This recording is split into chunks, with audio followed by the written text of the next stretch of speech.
ایک عرب قبیلے کا شیخ ایک دن اپنی ایک قیمتی مرغی کھو بیٹھا۔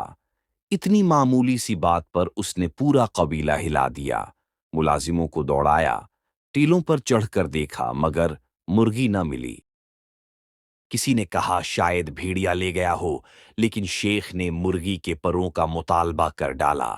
اگلے دن شیخ نے اونٹ ذبح کروایا، پورے قبیلے کو دعوت دی اور کھانے سے پہلے ایک عجیب درخواست کی، میری مرغی ڈھونڈو۔ لوگ حیران، اتنا امیر آدمی اور ایک مرغی کے لیے پاگل۔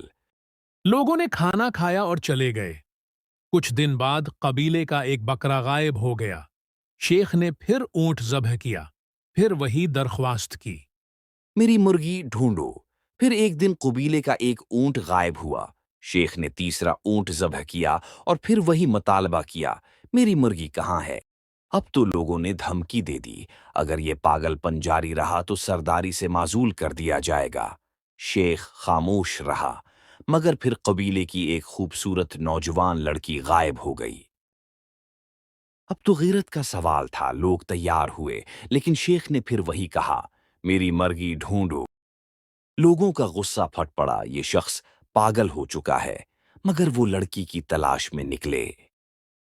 صحرا چھانے پہاڑوں پر گئے، جنگلوں میں گئے، ہر راستے پر دیکھا، آخر کار ایک ویرانے میں ڈاکو پکڑے گئے۔ ان کے پاس سے لڑکی ملی اور اونٹ بھی اور بکرا بھی اور عربی سردار کی مرغی کی باقیات بھی۔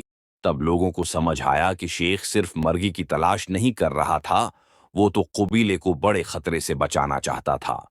یاد رکھیے، کبھی کبھی چھوٹی چھوٹی چیزوں کو نظر انداز نہ کرنا بڑے نقصان سے بچا سکتا ہے۔